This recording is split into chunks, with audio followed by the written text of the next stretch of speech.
Hello, this is Raymond Posch with New Ways of Being. And with me today, I have a guest that I'm very excited to be speaking with. Um, I've been playing phone tag and scheduling tag with Ben Bowler. The guest today, he is the executive director of Unity Earth, and he does much more than that. So we're going to be exploring into that and in particular into the question of how we can change the world by raising our consciousness. So, welcome, Ben, and tell the listeners uh, the short version of your story bringing you up to the current day. The short version. Well, well, I was kind of born into this, Raymond, in a sense, through my father's work as a earth scientist and the discoveries he made in Aboriginal Australia, which changed our understanding of how long humans have occupied this continent, fully modern humans, for more than 40,000 years. And those discoveries were the late 60s, early 70s, around when I was born. So I literally grew up in that, and there was a ceremonial aspect to those to those burials that he discovered. He wasn't looking for human remains. He was just out there doing his geomorphological work on the ancient salt lakes and found these human remains. And so he sort of grew up with this sense of wonder and sense of mystery about the human journey. And then I got to experience as a young child when I was 11, 12 years old, I think. We went and lived in Western China, also with Dad's work, way out in the western provinces on the Tibetan Plateau, actually in Wow. 1985, and encountered Tibetan culture and the monasteries, and as well as the obviously the Han Chinese culture. And for a boy from the Canberra suburbs, which is a pretty sheltered place, it's our capital city here in Australia. It was very expanding experiences. So the idea of culture, spirituality, the diversity of human expressions of culture and spirituality was something that struck me from a very, very early age. And I did get to go out onto country here in Australia again, with Dad's work and have the experience of Indigenous elders deliberating. We're actually right up in the shadow of Uluru, our great heart here in the middle of Australia. So I guess there was some profound early influences that had on me, but regardless of that, wherever it comes from, who knows? Sometimes it's as much of a mystery as it is an explanation. But this urge or this passion, this desire, this mission to connect spiritual cultures and traditions right across the full diversity of the human family, Africa, Asia, the Americas, here in Australia, Europe, it has been there since for as long as I can remember. So when the opportunity came up to go and live in Thailand back in around 2006, it was an incredible opportunity. We ended up staying there for about 6 years. My two older kids were born there in Chiang Mai Hospital, and so we were doing development work on the border with Burma. Now it's called Myanmar. But that was an incredibly rich experience as well, culturally. And sorry about the dogs, they're getting excited. But what I will say is at that time, in 2009, we pioneered a program, Raymond, called Monk for a Month. And that was bringing, this is the short version you asked for. This is bringing Westerners, but not just Westerners, but people from outside Thailand, a lot of people from Singapore and Hong Kong as well, coming and up to northern Thailand, a pretty remote area, and taking ordination as a Buddhist monk, which is a part of the culture there to do it for a temporary season. Often in the Thai culture, it might be for a rainy season or a 2, 3 month period.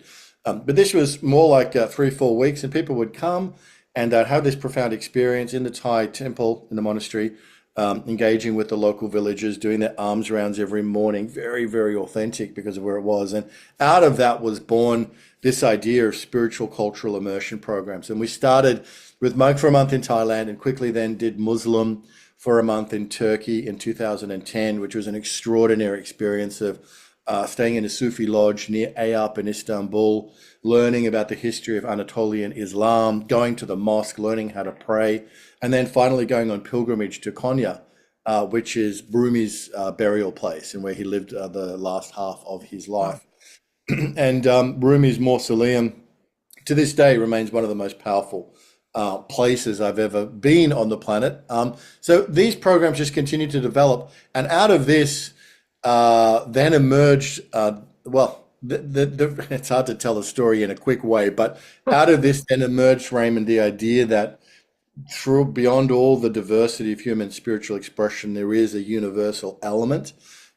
We chose to call that onegod.com, and we launched onegod.com at the Parliament of World Religions in Salt Lake City 10 years ago, in 2015.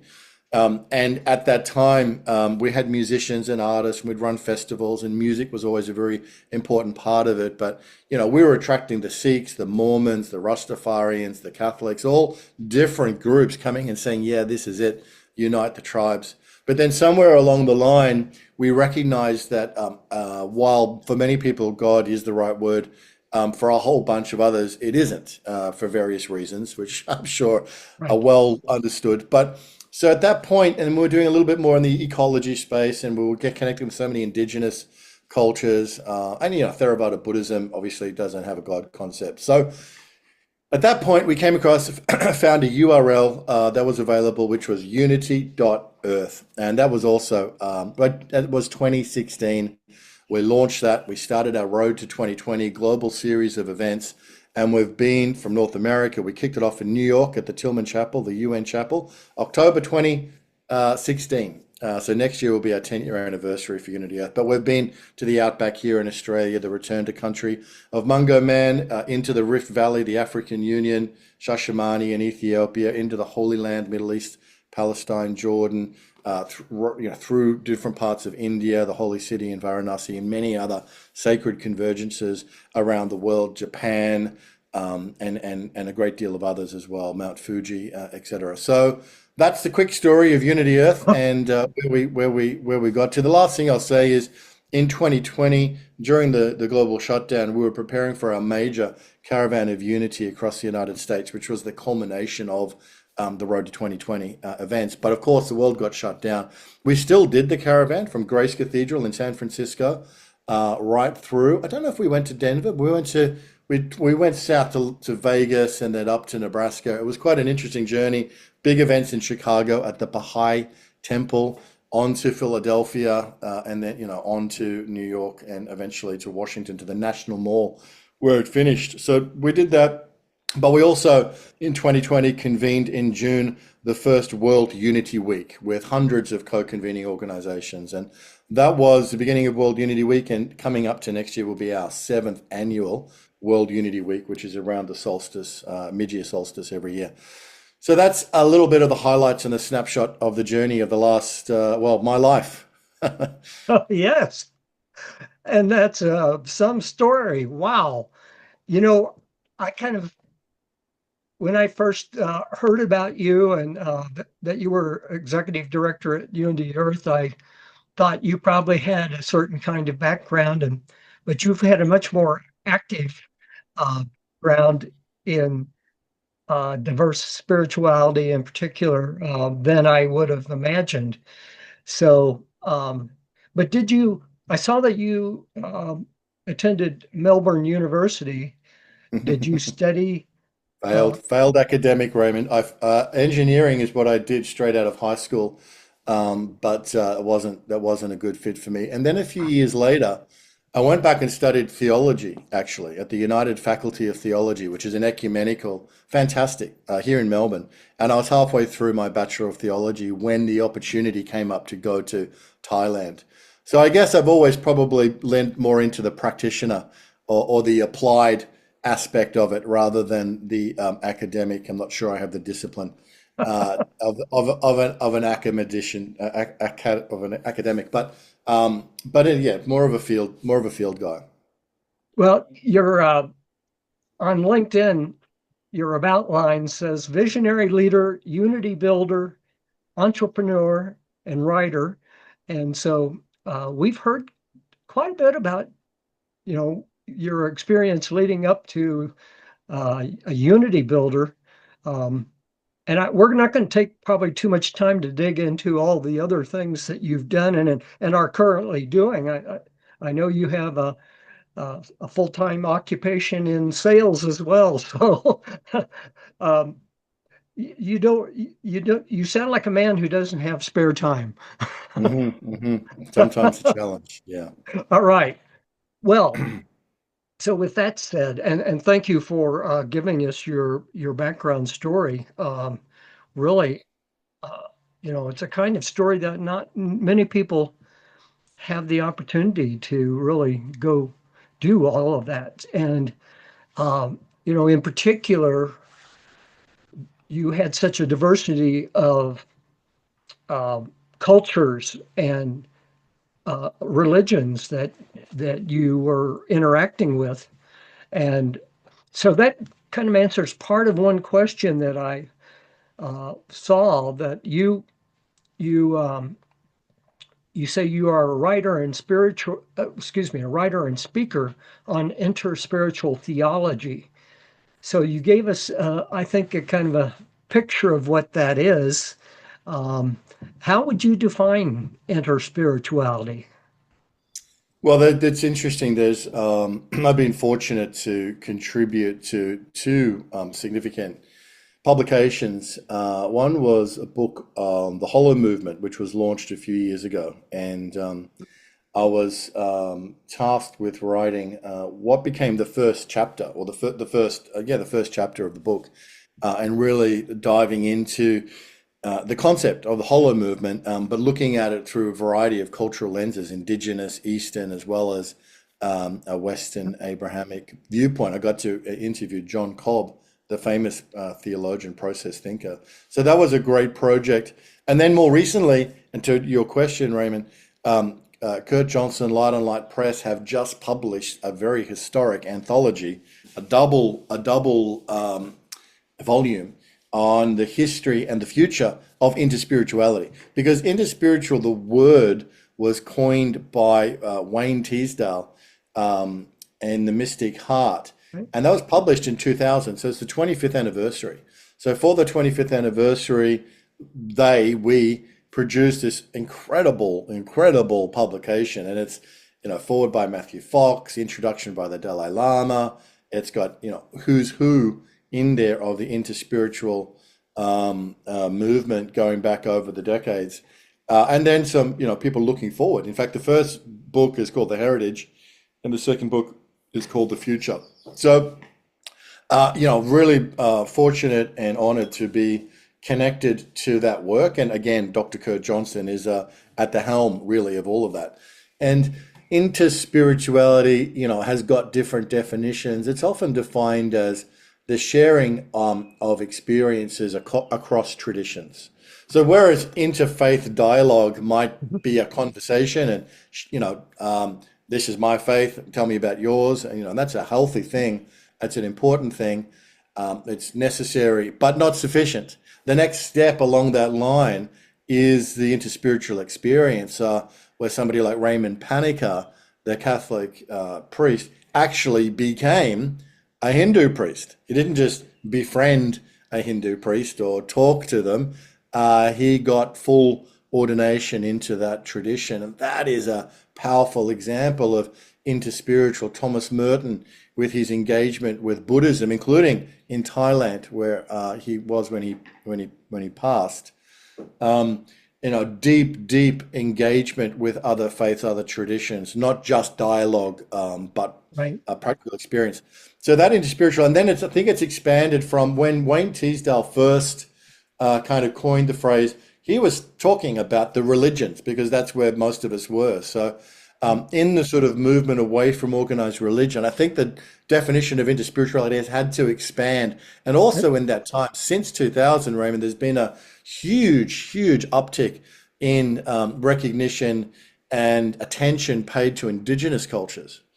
And so I think, I don't think Wayne Teasdale was thinking about indigenous cultures when he coined the term 25 years ago. But nowadays, just to wrap this sentence up, so it's inclusive of the ancient cultures, the modern traditions, and even the emerging spiritual, cultural dynamics that are at play today. So interspiritual is all inclusive, I would say, of all of that domain. And from what I hear you saying, it's not just an honoring of all those types of spirituality, but it is a uh, an approach of oneness and unity, of you know willing to work with other people and other spiritualities and other faiths in the living in the world. I Mm. know, is that close to Yeah, very much, you got it. And the thing about it is, it's about experience, because we can talk about it and we can write about it, we can think about it, but there is no substitute for living experience. And honoring of oneness, yes, but it's also, and this is really important, it's an honoring of uniqueness of each of those different paths. And sometimes that can get a little lost or cloudy in the oneness conversation. That the Sufi path has gifts and gems that are unique to that path. That the Christ follower, the path that's really following Christ with all their heart and soul, has gifts and beauty and gems that are unique to that path. And the same for Buddhism, and the same for indigenous spiritualities, which are themselves almost infinitely diverse. So, yes, a recognition of oneness, and equally an honoring of the uniqueness of yes. each of those traditions. And I so with this book project that I have going, creating a book talks about we can change the world by raising Mm, consciousness. yes. And I'm interacting with lots of really very uh, very knowledgeable but very experienced people like you. Um, the one phrase that I've seen quite a lot, we talk a lot about unity and love, but one Mm, phrase in particular you really brought out, I think, in trying and in defining inner spirituality, honoring uniqueness is unity in diversity. And I'm mm, sure you hear this a lot too. Uh, but yeah. both of those express a lot, and Yeah. it's very important, I think, in raising consciousness. Yeah. Yeah. And sometimes people flip it around and say diversity in unity. And I think that's important for us to hold that as we have this conversation about raising consciousness and oneness, or even unity. Is it's not a diminishing of the individual pathway or the individual culture or even the individual person, but it is a celebration of the vast diversity of all of that, and the beauty and the uniqueness of each of that. So somewhere in the conversation around oneness, we've got to hold equal space for the conversation around diversity and uniqueness, and difference, actually, Mhm. because that's part of the beauty. Part of the beauty is the difference. Let not oneness be sameness. And I think that's the beautiful challenge that we've got collectively as we tell this story, Raymond, like what you're doing, to a world that needs this story amplified, is really getting the subtlety of that communication. It is about celebrating our uniqueness and our difference. Very good. Um, so you have been on board with Unity Earth for over 9 years, as I understood.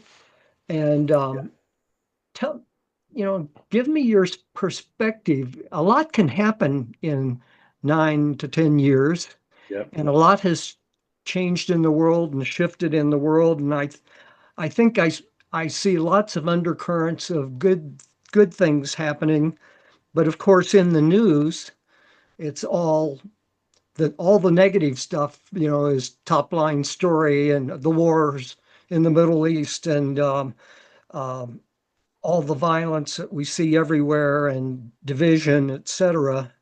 But what would you say you have seen in your 9+ years with Unity Earth in terms of unity and peace in the world?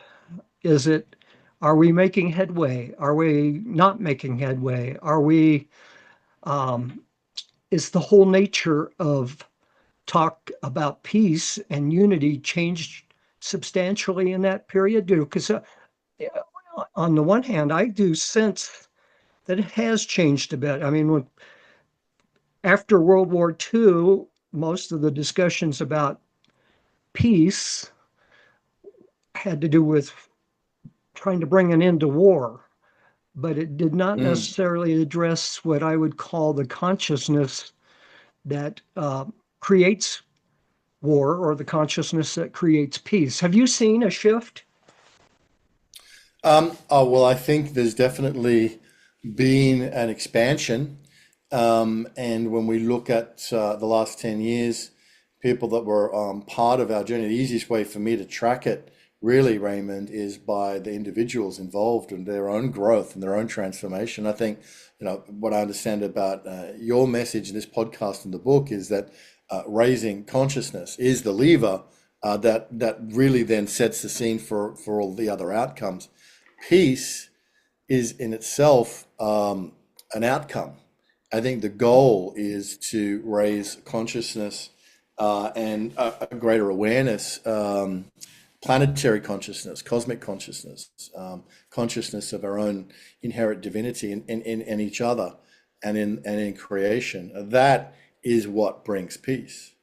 And so I don't think any kind of external fixes here or there are really what we're talking about when we're talking about it from a Unity Earth perspective. And most of our partners are working in that space as well of really, it's a mystical dimension of peace that we're really talking about. But going back to some of the individuals, I look at, Lila June Johnson was with us in Ethiopia many years ago. She's now on the world stage with, TEDx talks and PhDs and doing incredible things. Rocky Dewuni is a UNEP Goodwill Ambassador. Pato Banton has gone from, and Antoinette Root's daughter have gone from strength to strength, running global campaign for Ubuntu consciousness. That people are doing it and they're growing and they're expanding. You look at the emergence of the Holo movement. Mentioned Kurt Johnson before. What's happening in One World with John and Summer Raymer, which is expanding. We just did Global Citizen Festival. Gary Melkin just did a major concert in Grace Cathedral. So when you map it all out and look at what's emerging, what's unfolding, Hubcast Media are doing bigger and bigger broadcasts, reaching more and more people. So yes, I see expansion. And I think that's probably the right term, because ultimately we're talking about two different narratives. You've got, in a way, the emerging world, which we're talking about, and then you've got the old system, which is rife with vested interests and, you know, and people who don't want, people in power who don't necessarily want to see grand transformation on that scale. So you're talking about two different stories. So really, it's about where do we put our attention, which is really the value of what you're doing, Raymond, of giving people more opportunity to tune into that new story and tune into that emerging world and to raise consciousness and to increase the vibration. What Humanities Team is another group that's doing amazing work. So where we put our attention, what do they say? Where attention goes, energy flows. I think the best we can do is be mindful of where we're investing our time, energy, and focus. And it is still a faith journey, right? Because at any time you can look around and see the state of the world and go, holy goodness, what's going on? Is what we're doing having any impact whatsoever? But I think that's the pathway to doubt, and that's not the pathway to transformation. So it is still very much a faith journey. But what we do have is we are blessed to have, like I saw the list of people that you're interviewing, all of them are extraordinary, inspirational individuals. And the more we spend time in that company and in that story, the more I think we transform ourselves and with the hope of transforming our communities and our world.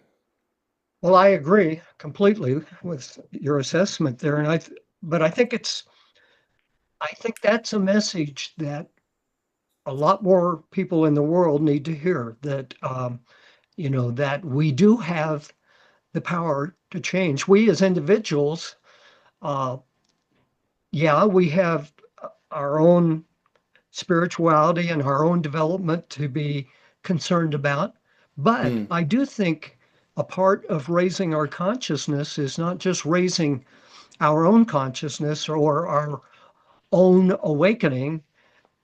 It is to understand that the more we can do it in unity and bring people together makes a big difference because we have always have much to learn from other people.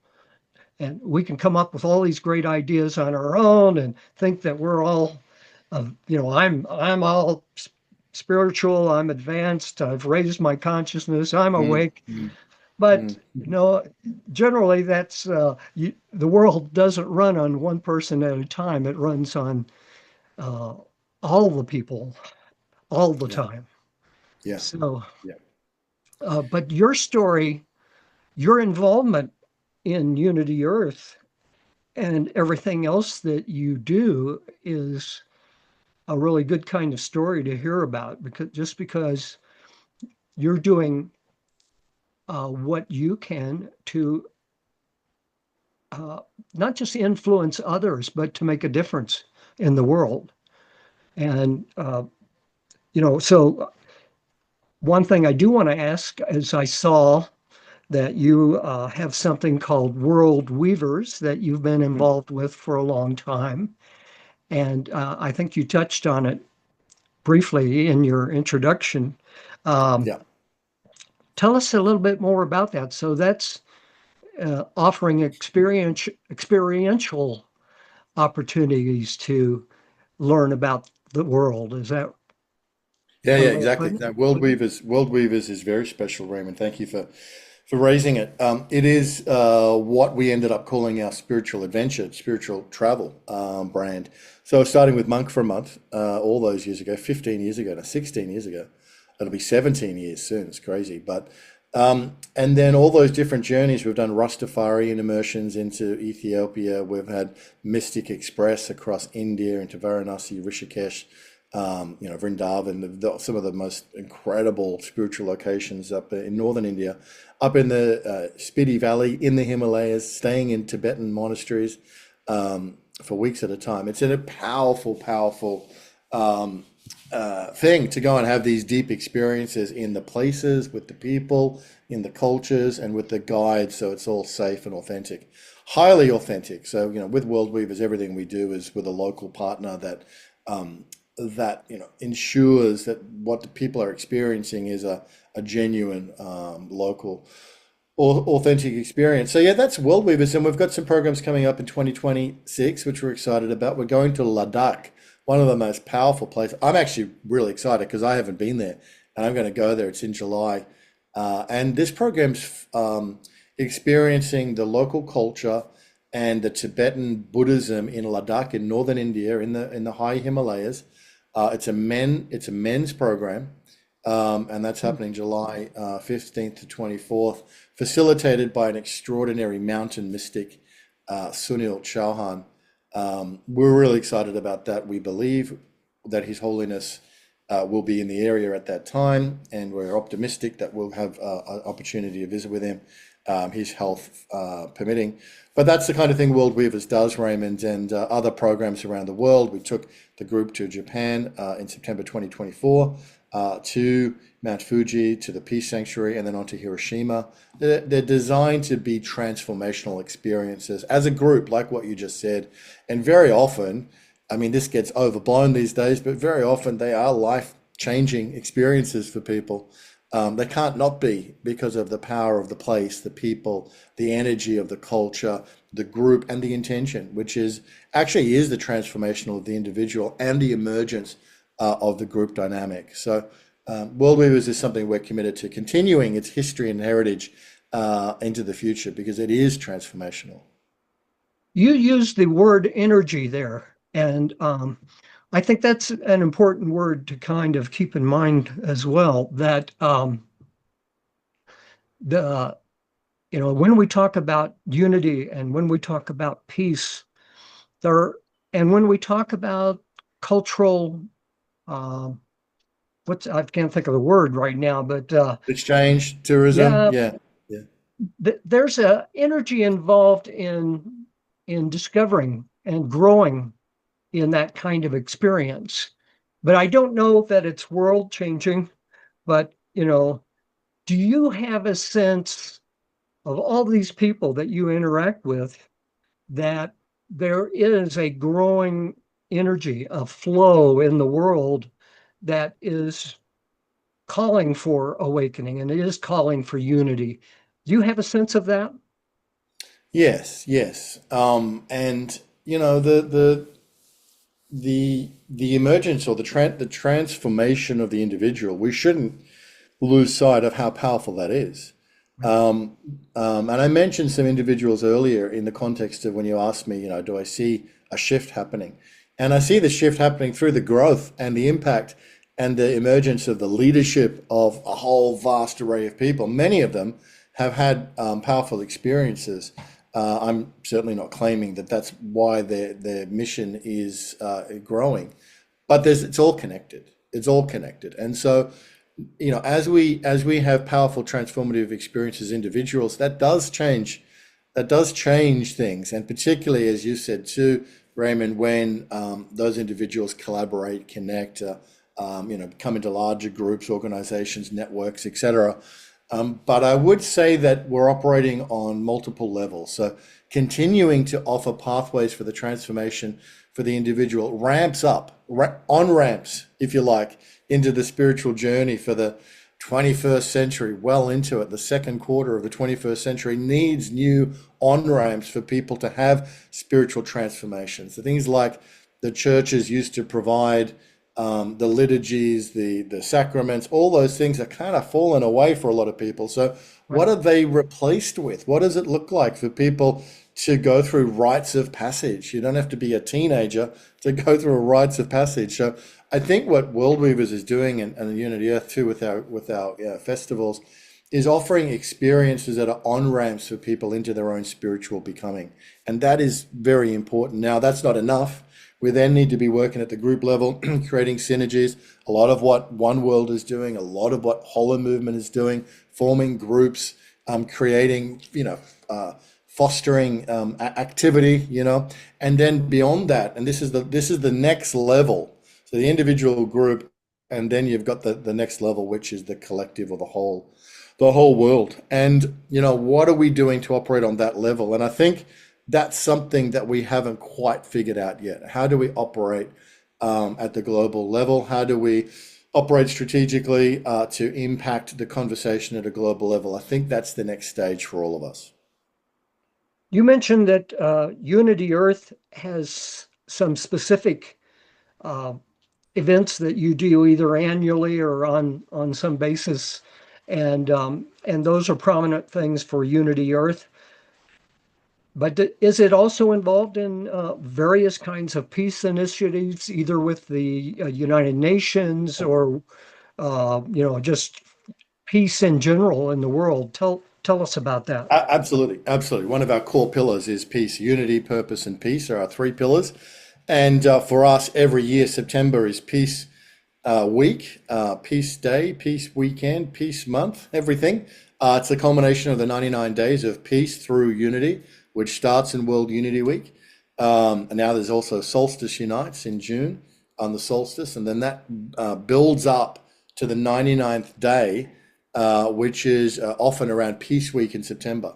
And so we have 99 days of peace through unity, Raymond, which is a whole season of activities, missions, broadcasts, etc., really telling the story, and then building up to Peace Weekend, which often we've done major convergence events around the International Day of Peace and the Peace Weekend journeys. So I mentioned Japan a few times, but there's also been the Peace Weekend broadcast out of Hubcast several years ago. Very powerful offerings are aligned with the United Nations.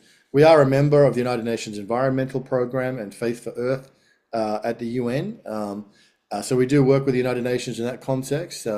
We're attending the United Nations Environmental Assembly in December, in just a few weeks in Nairobi as Unity Earth. So we are connected to the UN, but particularly Peace Day, September 21, and the days around that is a big mark on the calendar for not just us, but for most of our partners. Right. I don't know if you do any outreach um, trying to get more people involved in peace initiatives, but uh, is there any involvement of corporations in peace initiatives or unity programs or any of those good things? Corporations. Certainly, like if you look at what Jeremy Gilly does with Peace One Day, he's got corporate sponsorship. And I think with the interspiritual groups that Unity Earth is clearly associated with and connected to, it's a slightly more challenging story to tell for corporates. Corporates want something clean, quick, straightforward.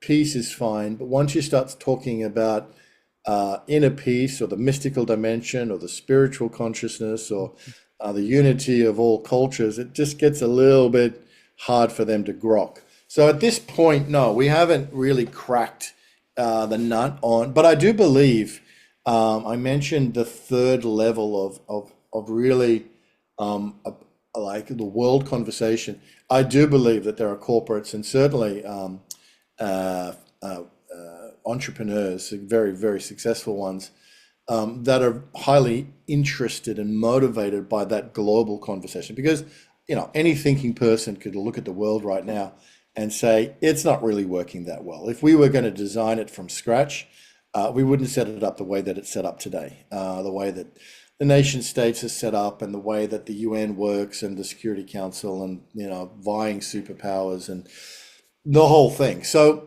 I think that there is an appetite at that global level to have a global conversation, and I do believe, Raymond, that's where corporations and wealthy entrepreneurs will be attracted to the conversation. Yeah. Well, I would have the same assessment you just described relative to corporate, but I wanted to hear what your real experience has been. And I think we all understand that. I do see humanities team continues to make some progress in getting more businesses willing to talk about uh, raising consciousness in business and what that might mean and how it is best expressed. Mm, So I see some hints there that things have happened, and there have been a few let's see, consultant types that I've interviewed in the past who make a living by, teaching some of these new ideas to entrepreneurs and business people. And I think that's always a good thing if they're willing to think about how organizations might change, including business organizations might change in a changing world. And so there's there may not be anything that we can grab a hold of and wave the flag about, but hopefully that's changing over time. But humanities team talks specifically about living more consciously, and that mm, includes business, not just yeah, individuals. yeah. Yeah, And I do think even when we go to living more consciously, I do think that aligning interests, there's still going to be interests. There's going to be self-interest, there's going to be the group interest, the corporate interest. That's not just going to disappear.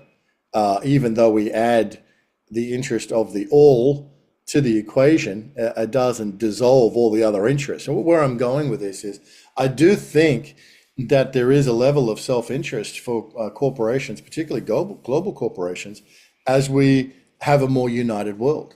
As we have a more united world with less trade barriers, less barriers to entry, a more connected, united world is in the best interest for most industries. Maybe not the defense industries or the weapons industries, the arms manufacturers, but for 95% of businesses, I think a case can be made that a more connected, more united world is better for business. And peace leads to prosperity. Not for all, because obviously those who prosper from war will lose out. But I think that's the conversation, Raymond, that we need to be having is how do we align the global peace conversation, which is connected to the individual consciousness and to the group efforts to the global story of how we can have a more united, more connected world. And there are allies, powerful allies, waiting to have that conversation. All right. So what's your assessment? And you've just, I'm amazed by your background that you've really had some exposure to a lot of different things, but um, and you are an entrepreneur at one level, I know, as well as all these other good things you're doing. So, but you know, the issue about raising consciousness, what do you think are uh, the best levers, the best ways of bringing the issue of raising consciousness to greater attention in the world? To greater attention in the world. Attention in the world. Well, I think, it's a new media. It's a new media. And for all the reasons we just discussed, that new media may not have the resources or the funding of the old media, but it's still valiantly plowing on. And these are people that have been called, that have got the tap on the shoulder, if you like, Raymond. Perhaps that's what you've received, your instructions to do this podcast and do this book. And, I'm thinking of Hubcast, and I'm thinking of the Sign Network, and I'm thinking of Light on Light publications. There are actually so many different, The Awakening World, by Scott Katamas. There are so many. So if we're talking about attention, we just need to grow. This is by definition organic. It probably, humanities team, humanities stream. You're right; they're doing a great job of grounding and taking a grown-up approach to becoming bigger. And what does that look like? Because we want more impact. It's not enough just to have great content. It's not enough just to have powerful transformational experiences for a few people. We've got to reach more people. So I think we are on the way. That is happening. The conversation is growing. As I said, we were just at Global Citizen Festival. The work of Jude Caravan is expanding on the world stage. I mean, we are growing. It is organic. And I think we just have to keep the faith and keep going. And it's almost like the biblical story of, no one knows the hour or the day, but we don't know when we're going to hit a tipping point. We don't know Right. when we're going to hit critical mass. Right.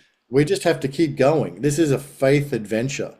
And so we get to support each other, encourage each other, and just keep going and keep growing because we are doing it. This is it. What we are doing is it. We just have to keep going. Mhm.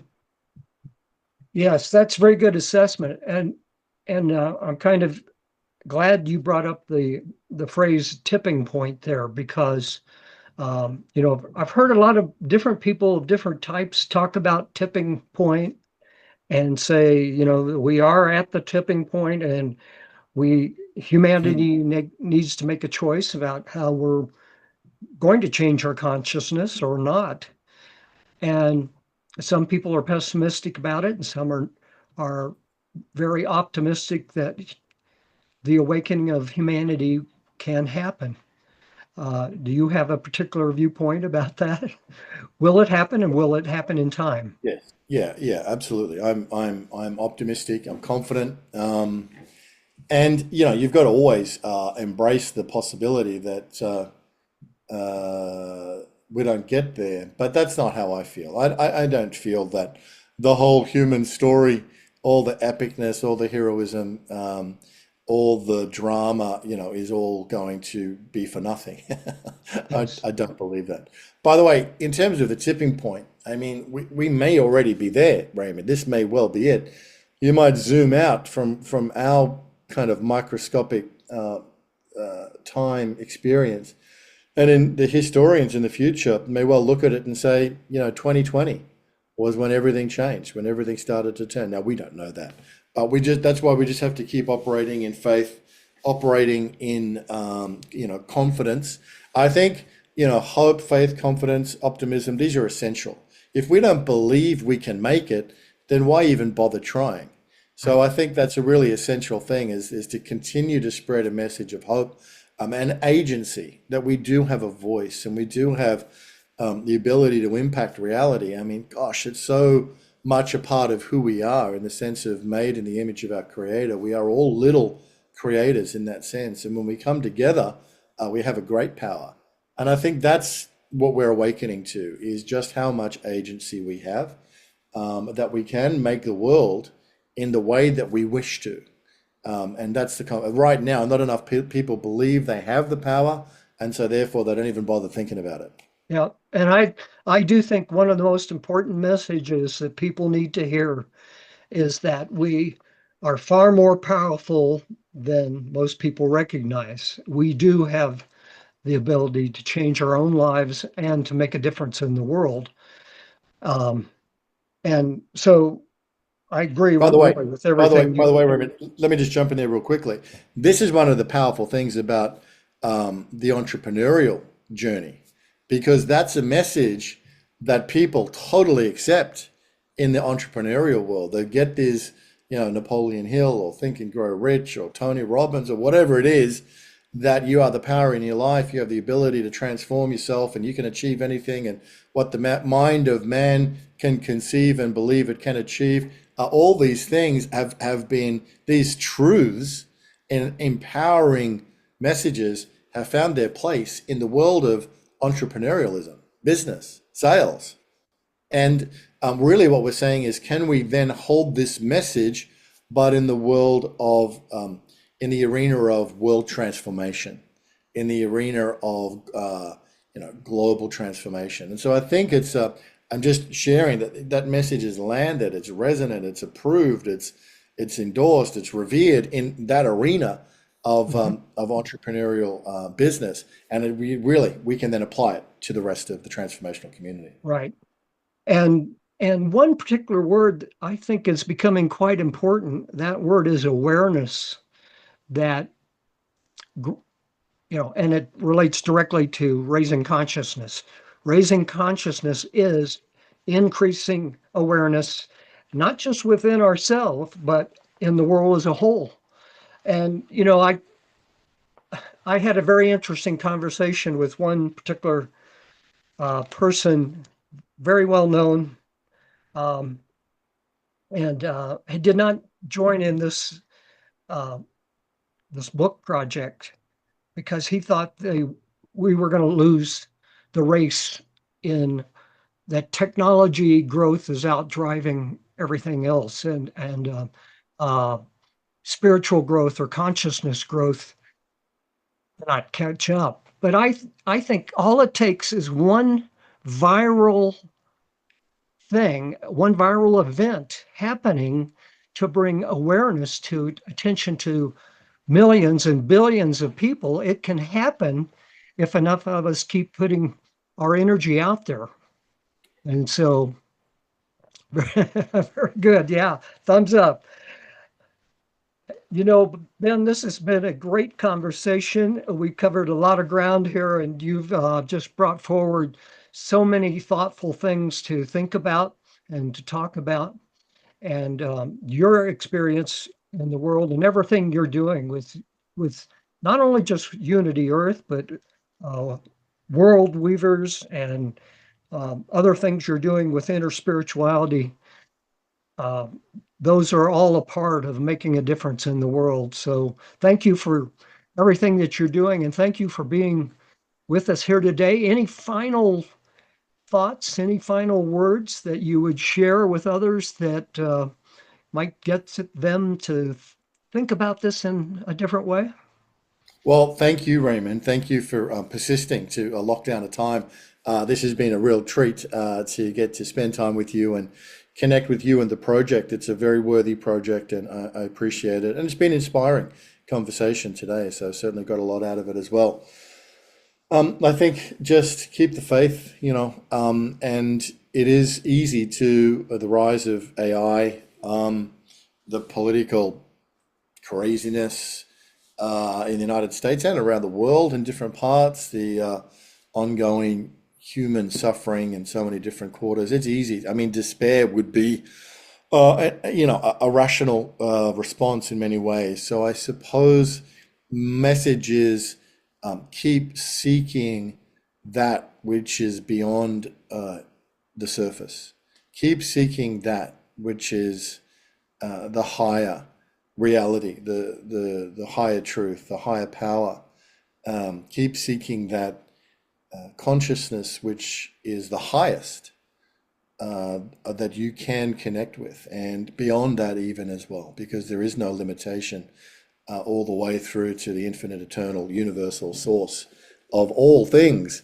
So we have got ultimate responsibility because we are connected to this ultimate power.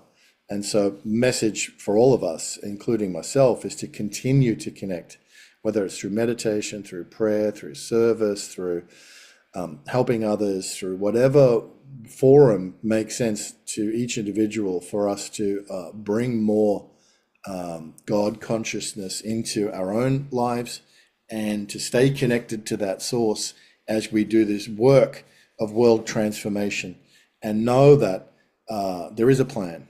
There is a plan. And we see it in the call of our brothers and sisters around us. We see Raymond is being called. And I believe, in a sense, everyone is being called now, Raymond, to step up and be a part of this. I believe this is the intervention we've all been hoping for and praying for. And it is us that we've been waiting for. But we need to continue to stay connected to that source every day, and that we can find a way to bring this forth in joy, in celebration, in unity, in harmony, and for the good of all. So thank you, Raymond, for answering the call and for living up to it each day.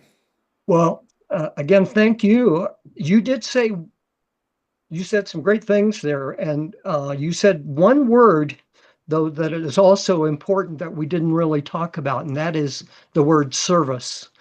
I Mm. think every one of us can look for ways that we can be of service to the world and to the better world that we want to create. And I happen to believe that when we raise our consciousness in that way, we benefit ourselves, not just the world at large. We do benefit from raising consciousness. So, I well, mean, again, thank you, and to all of my listeners today, have a great day and a great life.